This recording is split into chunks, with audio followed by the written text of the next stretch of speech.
On that early Friday night, traffic was heavy at Man O' War and Boston Road. Tina Witt and her teenage daughter admit they were rushed and distracted, picking up last-minute items for a vacation. Tina had driven to the store. Shayna came later on her bike. And now they were both at the intersection on Boston Road, waiting for the all clear to go. Tina in her car, Shayna just ahead on her bike. I'm fixated on the crosswalk sign because for some reason, all I wanted to do was to see that white person come on that crosswalk sign. Tina lost sight of Shayna, hidden by a larger vehicle. Shayna has no memory of what happened next. All of a sudden, I see Shayna's bike go flying, and I just jump out of the car. I must holler, my baby, my baby. No one is sure why Shayna started across the intersection. Her mother believes a line of cars waiting to turn blocked Shayna's vision of cars still coming on Man O' War.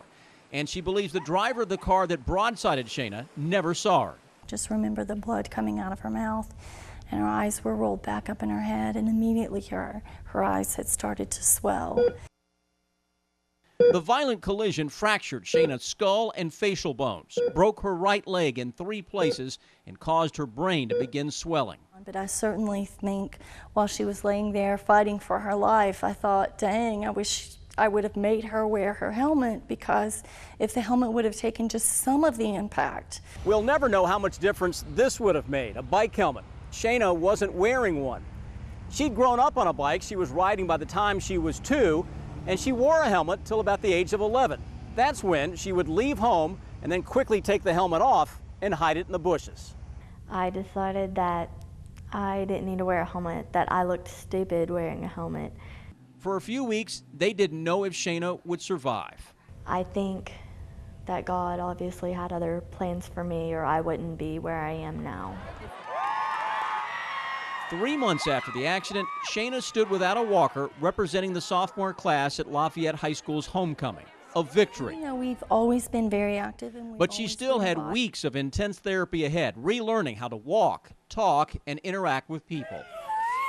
Hey, lady. Okay. You look awesome. Thank you. Despite hours and hours of intense therapy, her right leg is still not normal. Part of it she can't feel, and it's weaker. 7, 8. A gifted student, Shayna's brain injury harmed her memory, communication, and thinking abilities. She's improved greatly in all areas, and she's preparing for her junior year of high school. I asked Shayna and her mom what they've learned from the bike accident. I know what can happen in a split second. And obviously, you don't know what another person's thinking. And if you're on a bicycle, you have very little protection. I thought that I could do anything I wanted to do, and that anything could happen and I would be perfectly fine. And this has been a huge eye-opener for me.